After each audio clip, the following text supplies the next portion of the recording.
tema que vemos ahora es electricidad, que digamos así figura en el apunte, en el programa, perdón. Vamos a ver conceptos. Digamos que la electricidad es un fenómeno físico originado por cargas eléctricas que son estáticas o en movimiento, o por la interacción, ¿no es cierto?, entre ellas. Hay dos tipos de cargas eléctricas, que son las positivas y las negativas. El electrón es la partícula, digamos, fundamentalmente ligera que lleva, ¿no es cierto?, carga eléctrica. Un átomo neutro tiene cantidades iguales de carga eléctrica positiva y negativa. Por lo tanto, es eléctricamente neutro. Y si un cuerpo contiene un exceso de electrones, queda cargado, ¿no es cierto?, negativamente. Tiene un exceso de cargas negativas. Y si tiene ausencia de electrones, ¿no es cierto?, en vez de exceso, tiene ausencia de electrones, va a quedar cargado, ¿no es cierto?, positivamente. ¿Qué es corriente eléctrica? Decimos que es el flujo de cargas de un cuerpo a otro. No todos los cuerpos, ¿no es cierto?, permiten que circulen la corriente eléctrica por ellos con la misma facilidad. Tenemos, por ejemplo, los metales, que son muy buenos conductores. Es así que los cables, ¿no es cierto?, que conducen la corriente eléctrica, que son de cobre, ¿no? Entonces los metales son buenos conductores, mientras que, por ejemplo, la madera, el vidrio, el plástico, ellos no conducen la corriente eléctrica, o sea que son aislantes. ¿Qué son los iones? Son átomos o moléculas cargados eléctricamente, debido al exceso, ¿no es cierto?, o falta de electrones respecto a un átomo o molécula neutra. Ese es el concepto de lo que es ion, que ya lo dijimos ya recién, pero bueno, ahora lo decimos como que es concepto de ion. Estos iones pueden ser, como dijimos, hay cargas positivas y negativas.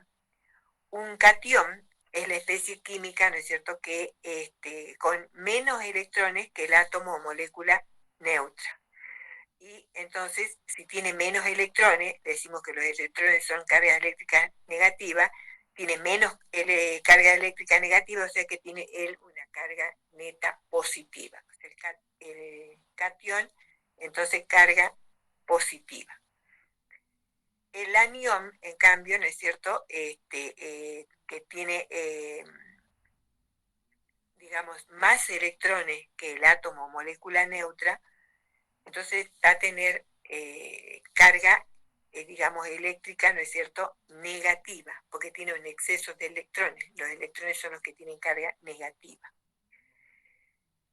¿Qué es ionización? Es un proceso físico o químico mediante el cual se produce iones. ¿Qué es electrólisis? Es el proceso, ¿no es cierto?, que separa, es un proceso químico. ¿Se acuerdan que ya lo nombramos a este proceso cuando vimos la primera unidad, ¿no es cierto?, sobre sustancias puras, o sea, quiénes eran o cuándo eran sustancias puras, cuando hablábamos de las compuestas?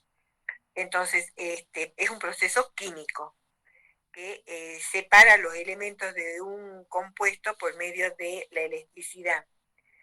En este proceso ocurre captura de electrones por medio de los cationes, lo que serían el cátodo, o sea, ahora les muestro lo que sería como una cuba eléctrica, ¿no es cierto?, donde se va a producir este proceso de ionización. A ver, no les hice un gráfico grande, en una de esas que si repasamos, les puedo hacer un gráfico grande para en el repaso mostrarles bien.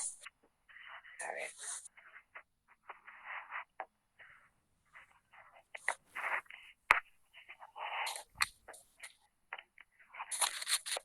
Como en su cuaderno, chicos, no tengo. A ver que se aclare un poco.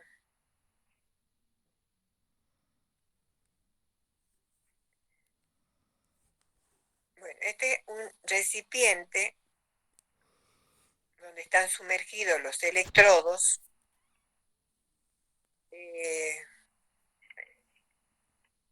Hay alguien que quiere ingresar. A ver, lo ingresemos porque si no ya en un ratito salgo de acá.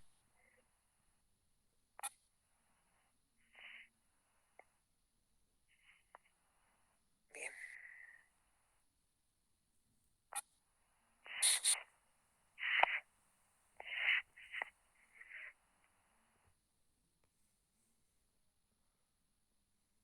¿Están viendo o no, no?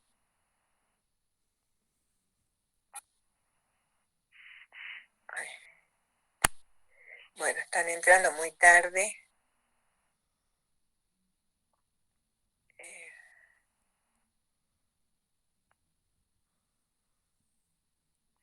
estaba bien.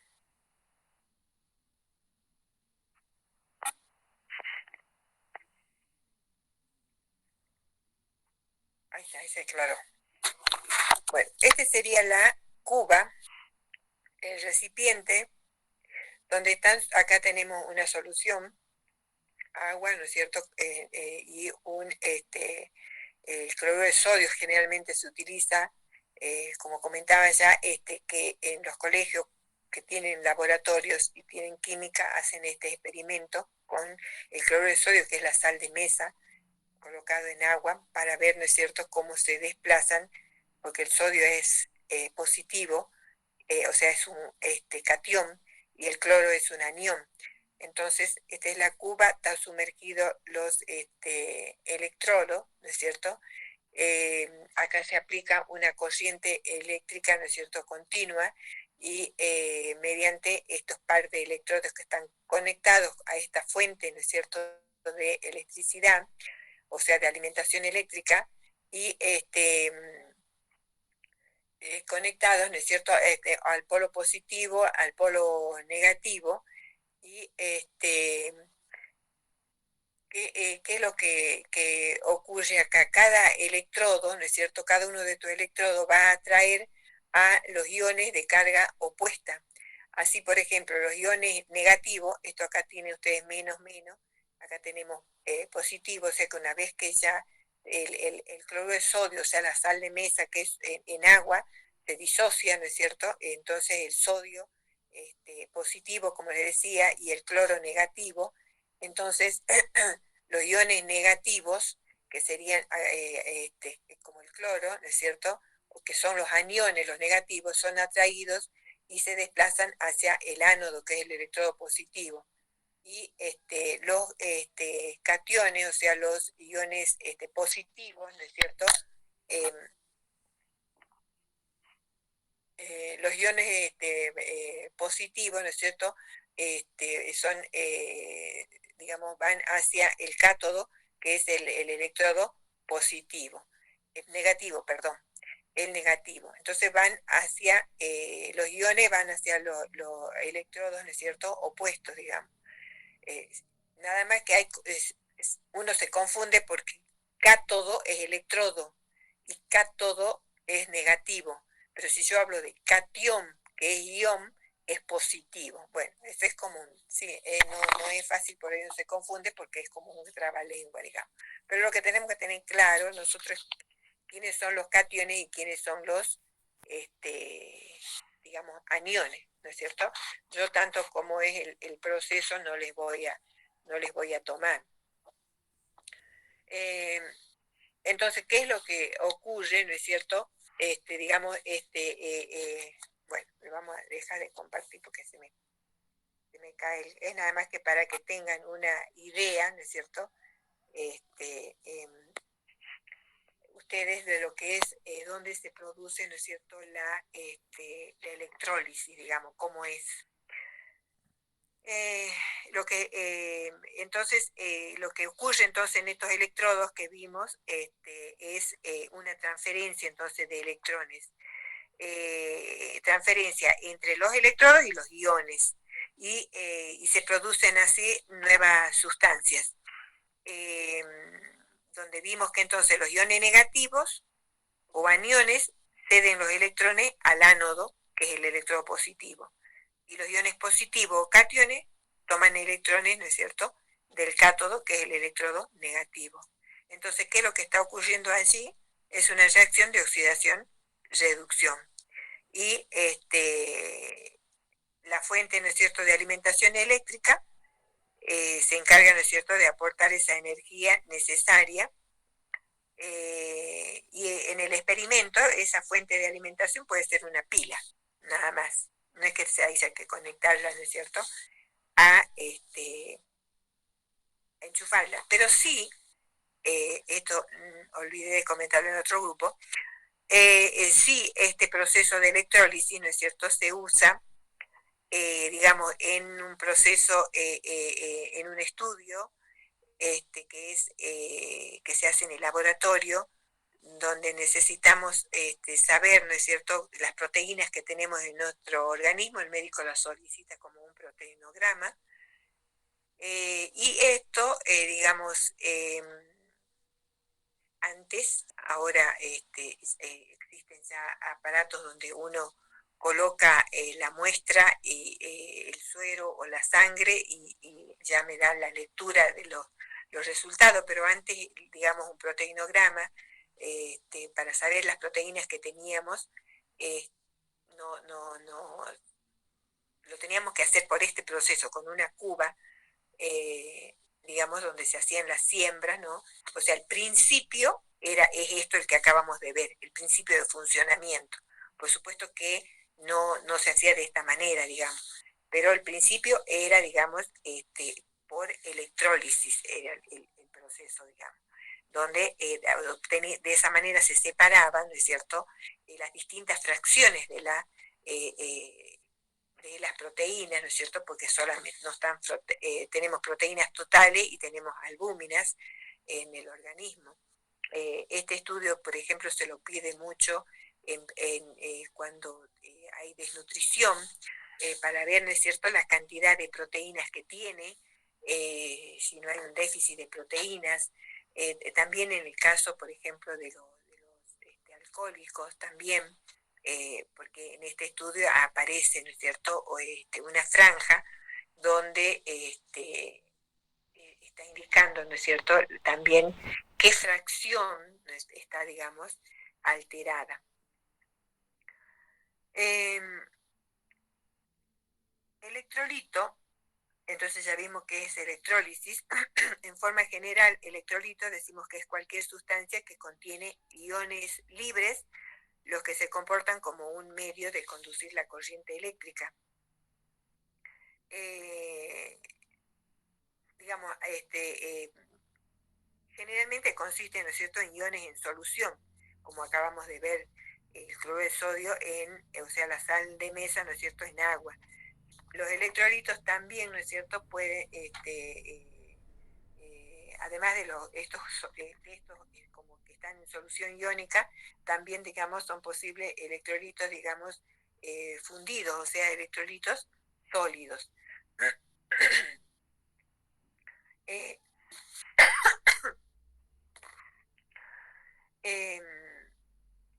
un electrolito, ¿no es cierto?, puede ser un electrolito, digamos, fuerte, o un electrolito, digamos, débil. Esto es de acuerdo, si se disocia completamente, ¿no es cierto?, para formar iones libres.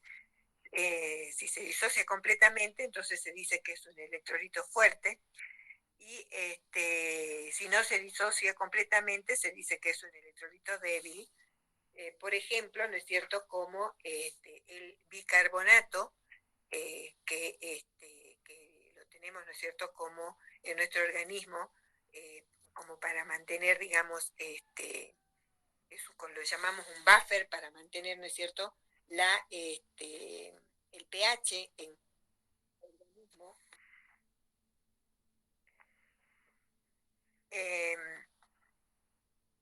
Entonces tenemos bicarbonato, sí, está parcialmente, digamos, disociado, o carbonato, ¿no es cierto?, si está completamente disociado. Eso en cuanto, digamos, a conceptos de electrolito en general. Ahora, ¿qué son, digamos, en nuestro organismo, digamos, los electrolitos? Son minerales, ¿no?, presentes en sangre. Hay un minutito, chicos, que tengo la...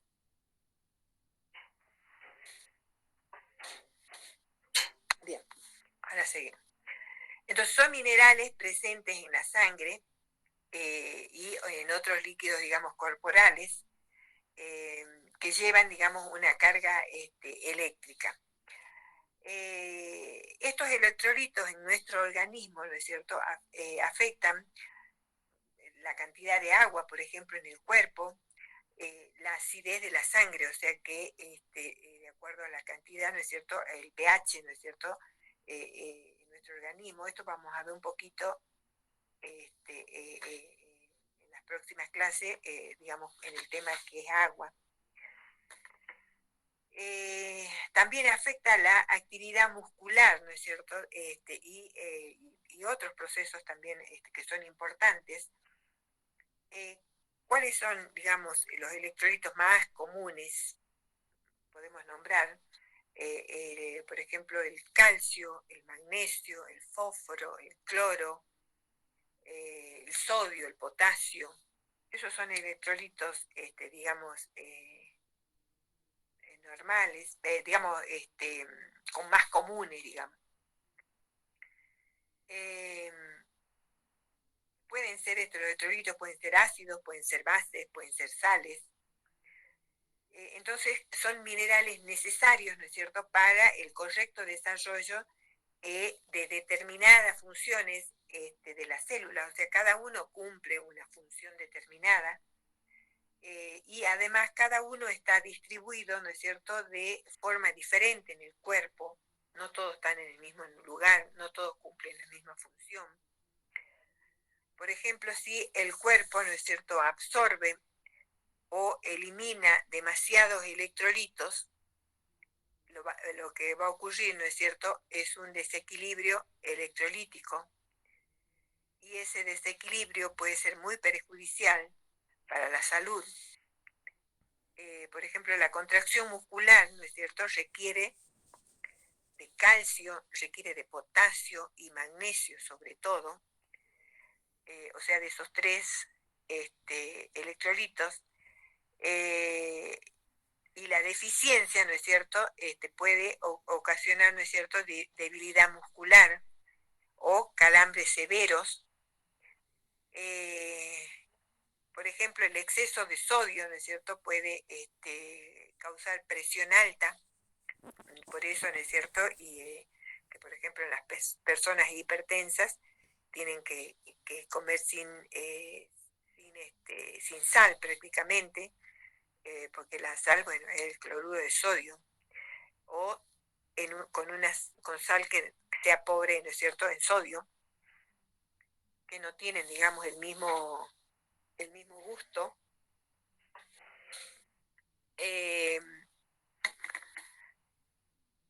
Y si hay un aumento, ¿no es cierto?, de esta presión, por ejemplo, ¿no es cierto?, existe riesgo de, por ejemplo, enfermedad cardíaca. Estos electrolitos se pueden medir, digamos, por medio de estudios de laboratorio de la sangre, de diferentes maneras, ¿no es cierto?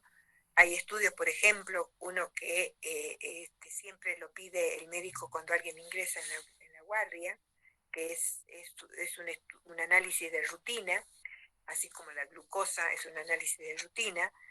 es el ionograma, lo que se llama ionograma, y lo que se le informa sería, digamos, la cantidad de sodio que tiene, la cantidad de potasio y también la de cloro, digamos. Con ese solo estudio, entonces estamos informando estos tres electrolitos, porque para todos los electrolitos tenemos, digamos, un valor de referencia que es un rango, ¿no es cierto?, que el cual, digamos, no tenemos problemas, digamos, pero sí está disminuido, ¿no es cierto?, eh, eh, hay problemas. Por ejemplo, en los pacientes que tienen vómito, en los pacientes que tienen diarreas, seguro se pide un ionograma. Como hay pérdidas de líquido, muchas de líquido, ¿no es cierto? Entonces, con ellos va sobre todo, ¿no es cierto?, la pérdida de sodio, de potasio. Ustedes en el apunte tienen los distintos electrolitos, digamos, y más o menos su ubicación en el organismo, la cantidad, digamos, la proporción en la que se encuentra y la importancia, digamos, ¿no?, de cada uno de ellos. Común, hablemos del cloruro de potasio, o sea, hablar de los iones, digamos, de los electrolitos sodio, potasio, por ejemplo, cloro. El sodio, importante saber que se encuentra en mayor concentración en el líquido extracelular. El potasio, en cambio, se encuentra en mayor concentración en el líquido intracelular, o sea, dentro de la célula. El potasio, ¿no es cierto?, regula la distribución, ¿no es cierto?, del agua en el cuerpo. Participa, ¿no es cierto?, en la transmisión de los impulsos nerviosos de las neuronas y está facilitando la contracción muscular, digamos. O sea, es necesario, importante, necesario en la función de tejido de los músculos y del sistema nervioso, o sea, de las neuronas. En cuanto al sodio, que dijimos que está en mayor concentración en el líquido extracelular, digamos, actúa en la regulación, ¿no es cierto? O sea, en el equilibrio, ¿no es cierto? O sea, regula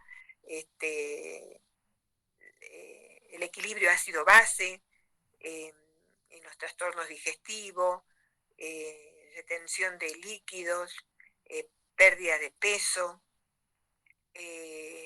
También, por supuesto, el sodio se encuentra en los huesos, digamos, en menor concentración que en el líquido extracelular. El cloro, por ejemplo, el potasio y el sodio son cationes, o sea, son iones positivos, o sea, tienen déficit, digamos, de electrones. En cambio, el cloro, ¿no es cierto?, es un anión. También regula el metabolismo del agua y el volumen de la sangre.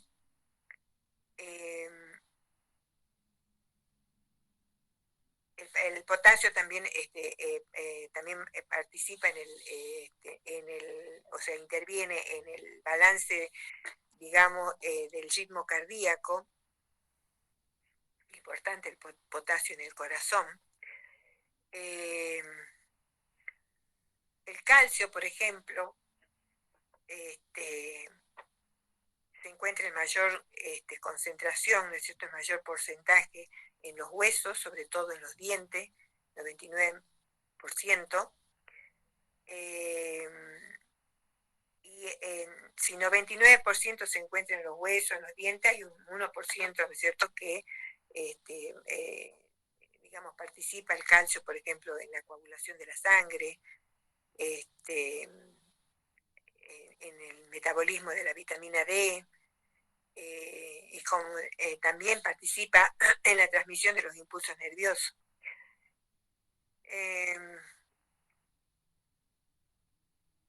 Es, digamos, en la mujer, ¿no es cierto?, importante durante el embarazo y la lactancia. Por ejemplo, una causa importante de la disminución de calcio en el organismo es la osteoporosis, que es una reducción, ¿no es cierto?, de la masa ósea, y eso, ¿no es cierto?, nos predispone a fracturas. En cuanto al magnesio, el magnesio participa también como cofactor, también es importante en el sistema nervioso, ayuda también al intercambio de transmisión, ¿no es cierto?, de los impulsos nerviosos. También en el sistema muscular. Y el magnesio es vital, ¿no es cierto?, para prevenir los ataques de corazón y las trombosis coronarias severas. Bueno, esto ustedes tienen así digamos, algo importante de cada uno, por lo menos tratemos de sacar de cada uno de los iones, sobre todo los que están en el apunte, no voy a tomar otros, digamos. Hay dos temas que están incluidos en esta unidad, que también, digamos, pueden estar incluidos en la última unidad, que es el electrocardiograma y el electroencefalograma.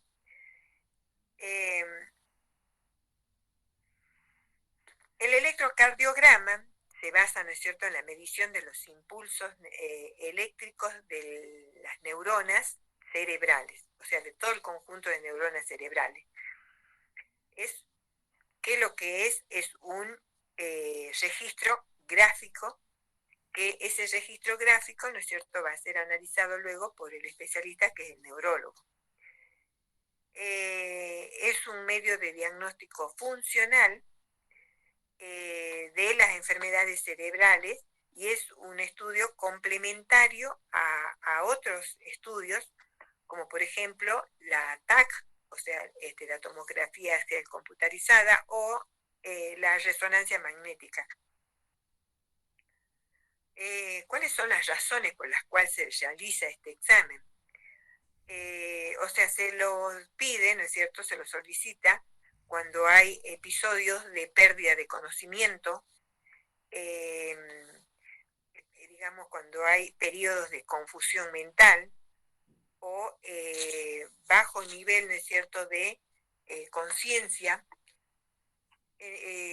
pero digamos, es una prueba de rigor, o sea que es importantísima, ¿no es cierto?, para el diagnóstico y para el seguimiento de la epilepsia. O sea que la epilepsia, el único estudio por el cual nosotros se hace diagnóstico es el electroencefalograma.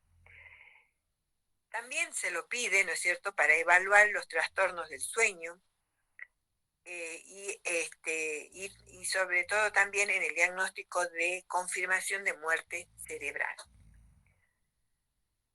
Eso en cuanto al electroencefalograma. En cuanto al electrocardiograma, este registra la actividad eléctrica, pero del corazón. Se lo utiliza para medir el ritmo, ¿no es cierto?, y la regularidad de los latidos, y también para ver el tamaño, ¿no es cierto?, y la posición de las aurículas y los ventrículos. También usado en el diagnóstico, ¿no es cierto?, de enfermedades cardíacas congénitas de los recién nacidos. También es como pedido, digamos, de rutina, un electrocardiograma, en el caso de actividad física. O sea, se debería pedir a todas las personas que van a un gimnasio. Sí, lo que se hace ahora es en las escuelas, se pide, ¿no es cierto?, un electrocardiograma.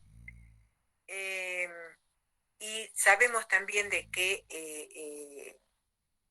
si tenemos que ir a una cirugía, no vamos a entrar a una cirugía si no tenemos hecho el electrocardiograma. Entonces, esos son, digamos, en situaciones en las que se solicita un electrocardiograma. Y tanto el electrocardiograma como el electroencefalograma, ¿no es cierto?, son también serían registro, estaría como diagnóstico por imagen porque nos entregan un registro gráfico, pero digamos, no está en el última unidad porque no utiliza digamos, rayos X o algún tipo, ¿no es cierto?, de radiación, simplemente está utilizando, ¿no es cierto?, digamos, podemos decir la electricidad, digamos, estamos en el tema de electricidad, por eso decimos que se basa, ¿no es cierto?, tanto en la medición del impulso eléctrico, si es el electroencefalograma de las neuronas, y si es el electrocardiograma, ¿no es cierto?, es la actividad eléctrica del corazón. Por eso está incluido en esta unidad. Así como de estos dos estudios, todos los estudios que veamos tenemos que saber dónde se lo utiliza para hacer diagnóstico, cuando veamos en la clase que viene, ¿no es cierto?, los otros. Como les había dicho ya, el ultrasonido, que está dentro, es sonido y lo vamos a ver en la última unidad. Radiografía es otro estudio que utiliza rayos X, la tomografía, bueno, eso vamos a nombrar en la clase que viene, vamos a ver qué utiliza cada uno y vamos a diferenciar uno con otro. Bueno, esto es en cuanto a la teoría, espero no haberme olvidado nada, en cuanto a la teoría, ¿no es cierto?, y las aplicaciones, ¿no es cierto?, de esta unidad de electricidad. Lo que también ustedes tienen, que entra, digamos, en esta unidad, ¿no es cierto?, es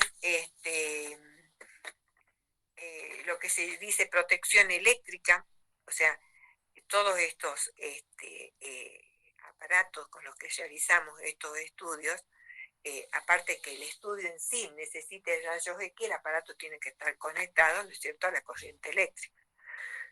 Entonces existen normas, ¿no es cierto?, de seguridad eléctrica que se llama, o protección eléctrica. Estas normas exigen, ¿no es cierto?, el uso, por ejemplo, de los 3 conductores, ¿no es cierto?, o sea, 3 cables, que 2 son para que circule la corriente eléctrica y el otro sería el cable de protección que va conectado a tierra, ¿no es cierto?, que es mediante un dispositivo especial, y la función, ¿no es cierto?, específica es que toda la corriente que se fugue, ya sea por mal aislamiento de conductores o del artefacto, esa corriente drene, ¿no es cierto?, a la tierra y evitando de esa manera el golpe de corriente sobre, ¿no es cierto?, la persona, sobre el ser humano.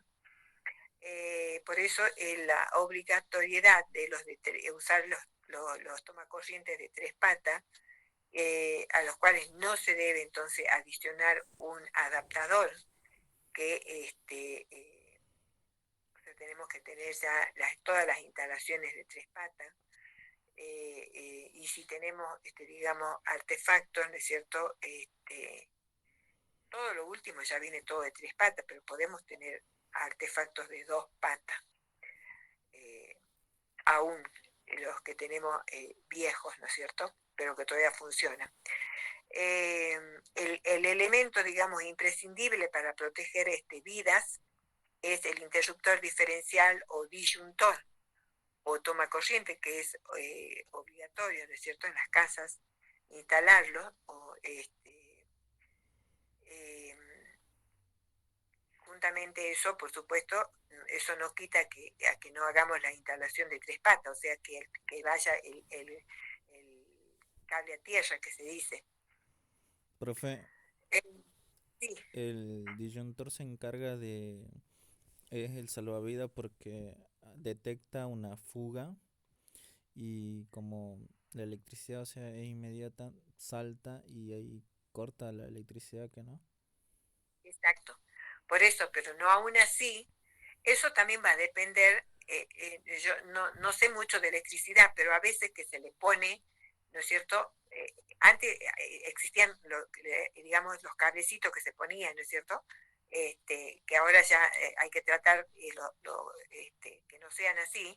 Entonces, si uno ponía uno grueso y por lo más que vos tenías fuga, no saltaba. Y acá en este caso también, porque vienen de determinada no sé, miliamperes, no sé cómo se Claro, llama. tiene su sensibilidad, su voltaje, su amperaje, como se le diga. Entonces, para las casas, pero ¿qué es lo que pasa? Que si en una casa no solamente se utiliza para artefactos del hogar, sino tenés otras cosas para utilizar necesitas mucha corriente, se te salta eso, ¿no es cierto? Claro, Como claro, porque algunos vienen para corriente bifásica, otro para trifásica, algunos son más sensibles para artefactos que son muy delicados como los laboratorios, todo eso. claro, pero igual con la corriente con lo que nosotros tenemos en casa, vos podés utilizar también. Entonces, pues si y vos ese disyuntor lo pones uno de mayor, no sé, amperaje, ¿cómo se llama? No va a haber fuga, pero no te lo va a cortar, porque vos le has puesto uno de mayor. Entonces, por eso es útil también el cable, eso protege también, digamos, la persona. Pero es así, digamos, Claro, la es sobre puesta a todo tierra es imprescindible. por eso, sí, Y los es imprescindible. disyuntores, todo tiene su tiempo de uso. Tiene ya pasado el tiempo o la, los, de- la- los gatillos, se podría decir, ya deja de servir. Por eso siempre hay que corroborarlo. Ah, muy bien, eso no lo sabía, por ejemplo. Pero sí, digamos, bueno, esto viene acá, este tema, digamos, porque donde trabajamos con corriente eléctrica, ¿no es cierto? Entonces, y sobre todo, si hay algunos aparatos, y si los aparatos los manejamos las personas, tiene que haber todas esas protecciones. ¿Y por qué? Porque bajo los efectos, ¿no es cierto?, de esa corriente eléctrica puede sobrevenir, ¿no es cierto?, la muerte de la persona. Y que esa muerte puede sobrevenir, ¿no es cierto?, ya sea por, digamos, una paralización del corazón, atrofia de los músculos, o sea, por una asfixia, o carbonización de los tejidos, electrólisis de la sangre, o sea, todo este, por todo eso sobreviene, digamos, la muerte de la persona. Digamos, pero no todos los cuerpos, ¿no es cierto?, reaccionan de la misma manera. Entonces, hay algunos que pueden soportar, digamos, un golpe de corriente más que otros, pero se dice que empieza a ser peligrosa cuando atraviesa el cuerpo humano más de 25 miliamperes durante más de 2 segundos. Bueno, esto a título de información, sí saber, digamos, las causas por las que puede sobrevenir la muerte de la persona por la sobrecarga esta, ¿no es cierto?, eléctrica. Bueno, con esto terminaríamos la unidad esta de electricidad. Bueno, con el práctico, a ver quién hizo las preguntas, las lee y dice qué es lo que respondió. Así vemos más o menos cómo contestó. Profe, ¿cuál es la 1? Sí, La 1 decía eh, calor y temperatura es lo mismo. ¿Por qué decía? No son lo mismo. El calor es la energía total del movimiento molecular en una sustancia, mientras que la temperatura es una medida de la energía molecular media. muy bien. Está muy bien. La 2. ¿Yo, profe, puedo responder? Sí, sí, sí. ¿Qué son los termómetros? ¿En qué principios físicos se basan? El termómetro es el instrumento usado para medir la temperatura. Este instrumento se basa en el principio de que las mayores, no, a ver, en el principio de las sustancias que se dilatan por el calor. ¿Puede ser? Utiliza ese principio, muy bien, de la dilatación, ¿no es cierto? Sí, De la principio de dilatación. Ese es el principio físico. Bien, está bien. Otra.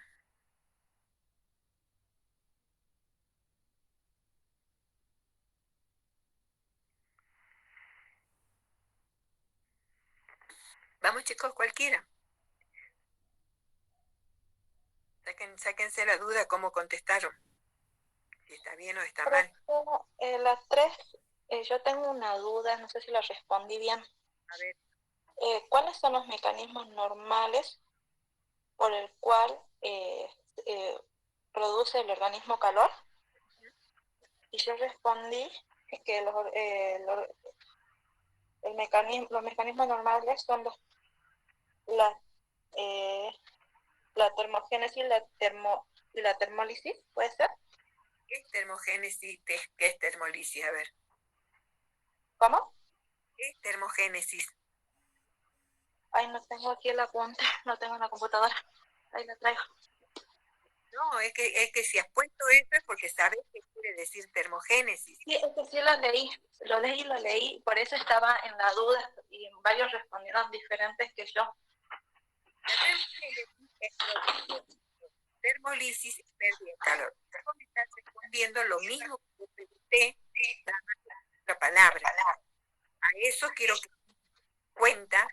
Entonces, si vos te fijaste que termogénesis, el significado, que es lo que ustedes estaban diciendo, el significado, o sea que no me estás respondiendo la pregunta.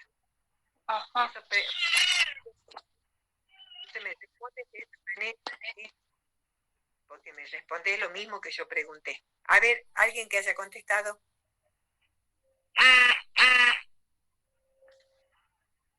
Profe, yo no la entendí esa consigna, disculpe. Bueno, ahí en el apunte, ahí dice calor corporal, y ahí les dice, está la balancita, dice producción de calor, y en el plato de la balancita está todo lo que produce calor.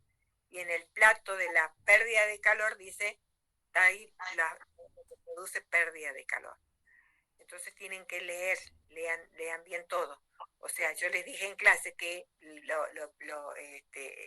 principalmente produce calor debido al metabolismo basal. Eso es lo principal. Luego puede ser actividad física, la acción de hormonas, como es la tiroxina, y el calor mismo.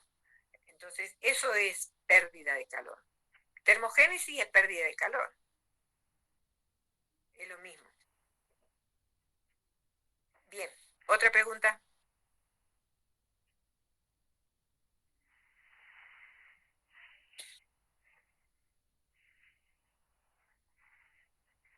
Profesor, responde la 4. Sí, estoy esperando que alguien se anime.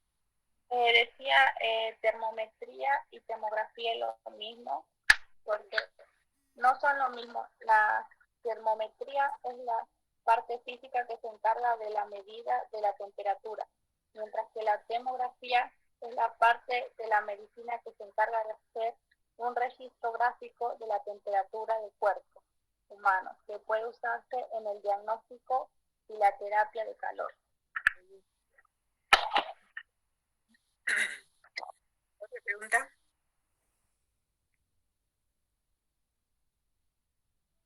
La última, creo.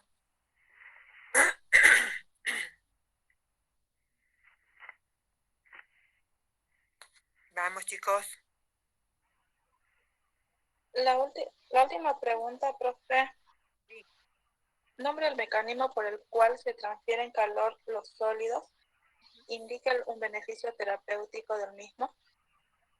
Yo puse que el mecanismo por el cual se transfieren calor los sólidos es la energía cinética y el beneficio terapéutico son los baños de calor. ¿Son qué? Los baños. Sí. De agua caliente. No, baños de agua caliente, bueno, es en el caso que esté muriéndote de frío, ¿no? Pero serían los baños de agua, digamos, fría para el caso de fiebre, o los paños que se ponen también de agua fría para bajar la fiebre. Eso sería una aplicación, digamos. Sí. Cualquiera de los dos. Y no es energía, como dijiste. Los mecanismos de transmisión del calor, de transferencia de calor, son conducción, convección y radiación. Entonces, ¿cuál de esos es? O sea, es conducción. Listo, profe. Bien. Bueno, chicos, hasta acá llegamos. Chao, profe.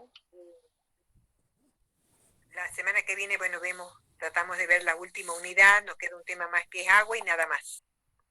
Tratemos de ir estudiando, tratemos de, en la clase que viene pueden ir sacándose dudas. Nos vemos, chicos. Nos vemos, profe. Nos vemos, profe. Nos vemos. ¿Cuál dijo que sería el último tema que veremos? Diagnóstico por imagen. Listo. Gracias, profe. Hasta luego. Hasta luego.